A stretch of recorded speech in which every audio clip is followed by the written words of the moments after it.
안녕하세요. 엄마 국어입니다. 오늘은 국어 기출책 베스트 3 엄마 국어 10분 국어. 자녀 교육 힘든 엄마들 들어오십시오. 천천히 자세하게 재밌게 알려드리겠습니다. 국어 기출, 수능에서 국어 기출 굉장히 중요합니다. 그런데 이 국어 기출 도대체 뭘 어떻게 정확하게 알려주는 곳이 별로 없어요. 그래서 오늘은 1월 2일입니다. 위에 날짜 보이죠? 그래서 급하게 이제 올해 수능 준비하는 학생들을 위해서 기출책 Q&A를 준비해봤습니다. 제목이 수능 국어 공부라고 되어 있죠. 국어 영역이니까 뭐 학원도 다니고 인강도 보고 이것저것 많이 할 텐데 심플합니다. 아마 꽤 많은 선생님들이 공감을 할 거예요. 수능 국어 공부 70%가 기출 공부입니다. 이거만 잘 돼 있으면은 70% 먹고 나가는 겁니다. 그 다음에 기출만 하면 되느냐? 아니고 여기 실모라고 되어 있죠. 실전 모의고사의 준말이에요. 그래서 결국은 시험에서는 이제 기출된 것을 보는 게 아니라 새로 만든 문제를 봐야 되기 때문에 적응 훈련을 해야 되죠. 그래서 실전 모의고사 한 20%가 여기에 해당하고요. 그 다음에 10%는 기타. 그래서 어휘. 이 어휘라는 게 이제 실제 문제 나오는 한 3문제 정도의 어휘 문제뿐 아니라 특히 비문학 독해를 할 때 어려운 말들이 있으면은 진도가 안 나오죠. 뭐 이게 무슨 말인지를 모르겠고. 그다음 선지에서도 어떤 어휘에 대해서 어차피 국어 영역이라는 게 다른 말로 바꿔놓은 거를 찾아내는 능력이거든요. 그래서 어휘 공부 만만하게 보면 안 됩니다. 시중에 어휘 책들 많이 나와 있어요. 그 다음에는 EBS입니다. 작년 수능부터 EBS가 50%로 줄었어요. 그래서 별거 아니다라고 생각할 수는 있는데 실제 수능 시험을 봤더니 의외로 비문학에서 EBS의 중요성이 강조가 됐죠. 그래서 EBS, 비문학, 문학, 그 다음에 화작도 굉장히 중요해졌어요. 파트가 모두 4개인데 그 중에서도 비문학하고 화작, EBS를 상당히 열심히 공부를 해야 합니다. 오늘 주제는 여기죠. 70%에 해당하는 국어 기출 가장 핵심 고갱이가 되는 공부, 이거 어떡할 거냐. 그 제목이 베스트 3이라고 되어 있고요. 자, 3가지를 골라봤습니다. 시중에 가면 이제 1월 달 됐으니까 기출책이 어지간히 다 나왔거든요. 제가 33년 동안 이것저것 제가 쳐다보고 풀어보고 가르쳐보고 그 다음에 계속 트렌드가 바뀌어요. 그래서 여러 가지를 이제 교본고 와서 좀 살펴봤는데 여기 보면은 그 화면에 교보문고 이런 거 표시가 되어 있죠. 이런 식으로 여기저기 살펴봤는데 일단 원픽은 풀수록이라는 책입니다. 뭐 당연히 저 같은 듣보잡한테 이런 책들을 주지 않았겠죠. 제가 직접 가서 보고 그 다음에 몇 권은 사서 집에서 쳐다보고 학생들을 가르쳐보고 한 결과물이죠. 그래서 풀수록이라는 책이 파트별로 나와 있는 책 중에서는 가장 잘 나왔어요. 가장 좋은 기출책은 뭐냐면 해설이 자세하다가 아니라 해설이 얼마나 적절하냐, 이게 포인트죠. 너무 많아도 안 되고 너무 적어도 안 되고 틀린 내용 있으면 안 되고 그 다음에 너무 잡다하게 설명 있으면 안 되겠고. 그래서 파트별이라는 거는 독서, 문학, 뭐 화작 이런 식으로 파트별로 공부하는 학생들이 가장 많거든요. 그런 측면에서는 이게 아마 비상교육인가 그럴 거예요. 그래서 풀수록 책, 요 책을 가지고 파트별로 나눠서 공부하는 게 가장 좋다. 그 다음 2번째 픽은 마더텅입니다. 엄마 혀라고 하죠. 해서 얘는 뭐 얘도 여러 가지 책이 있는데 여기 지금 보다시피 모의고사 25회 회차별로 된 책 중에서는 이게 가장 좋아요.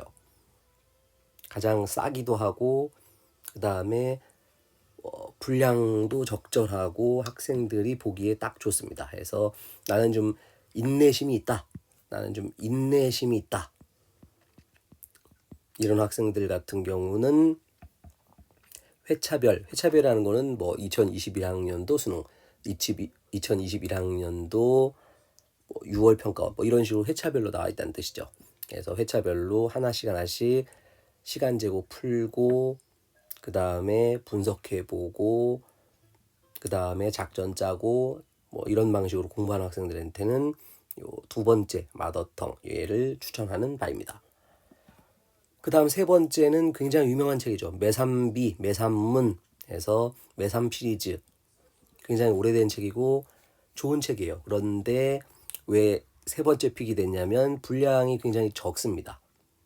그래서 여기 같은 경우는 제목이 풀수록 다 있어요. 근데 여기는 굉장히 선별해서 갖다 놨기 때문에 여기 지금 보다시피 초보자 또는 저등급 학생들은 너무 많은 이런 내용들보다는 매삼 시리즈 가지고 먼저 공부를 하는 것도 또 하나의 방법 되겠습니다. 그래서 요 세 가지를 추천을 하겠고요. 이 밑에 보니까 아차상이라고 있네요. 여러 가지 뭐 국어 기출만 해도 종류가 한 20가지 정도가 넘어요. 그 중에서 지금 우리는 빅3, 그 다음에 아차상 2개. 굉장히 오래된 책 중에 자이스토리라는 책도 있거든요.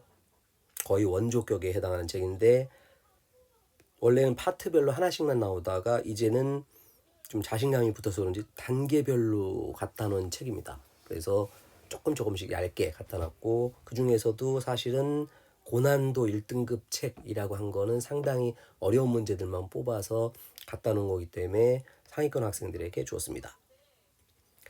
그 다음에 마달이라고 되어 있고 마르고 닳도록 여기입니다. 마르고 닳도록이라는 책인데 교보문고에서 파는 건 아니고 마달 홈페이지에서만 파는 건데 초보자들에게 상당히 좋아요. 해설이 엄청나게 자세해요. 나는 수능이라는 거 잘 모르겠다 하는 사람들은 요 마달 책을 추천합니다. 마지막으로 1, 2, 3, 4, 5, 6 해서 여러 가지를 써놨는데 지금 시간 관계상 자세히는 못하겠고 첫 번째 기출 N회독이 뭐냐면 한 번 보냐, 두 번 보냐, 세 번 보냐 뭐 이런 뜻이에요. 그래서 대체로 상위권 학생들 같은 경우는 거의 3회독 정도는 한다. 3바퀴는 돈다. 책 한 권 골라가지고 한 3바퀴 정도를 본다. 상위권 학생들. 나는 중위권이다. 그러면 한 2바퀴 정도는 봐야 됩니다. 그 다음에 기출 비문학, 문학 이건 왜 나눠놨냐면 보는 법이 조금 달라서 그래요. 기출 비문학은 그 지문 자체 내용도 어느 정도 이번에 수능 경제 지문 봤죠? 환율 내용 다 이거 이미 기출에 나와 있던 내용입니다. 그래서 내용적인 측면을 쳐다보는 게 제일 중요하겠고 그 다음에 구조 분석을 열심히 해가지고 실제 수능에서 이런 방식으로 지문이 나오면 이렇게 답이 나오는군. 그 다음에 기출 문학은 개념어를 공부하는 겁니다. 그래서 뭐 관조적이다 또는 뭐 초월하였다 이런 어휘들이 실제 답지하고 실제 작품에서 어떤 식으로 연결이 되는가 확인해야겠고요. 기출 화작은 좀 덜 중요합니다. 기출 화작은 작년부터 어려운 신유형 세 문제가 들어오기 시작했거든요. 그래서 얘는 기출도 어느 정도 봐야겠지만 좀 신유형에 초점 맞춰가지고 올해 새로 나오는 모의고사 같은 거를 보는 게 더 좋다. 문법은 그대로 기출 보는 게 유효합니다. 그 다음에 난 평가원하고 수능 이미 다 봤다. 그런 사람들은 기출교육청, 그 다음에 대성학원, 종로학원 모아놓은 기출사설, 그 다음에 엔제 시리즈 이런 책들도 상당히 좋은 편입니다. 상위권이라면 기출사관학교, 기출경찰 책 보는 것도 강추하는 바입니다. 오늘은 국어 기출 베스트 3에 대해서 아주 짤막하게 알아봤고요. 다음 기회에 이런 내용들에 대해서 하나씩 강론 디테일을 설명을 해드리겠습니다. 고맙습니다. 새해 복 많이 받으세요.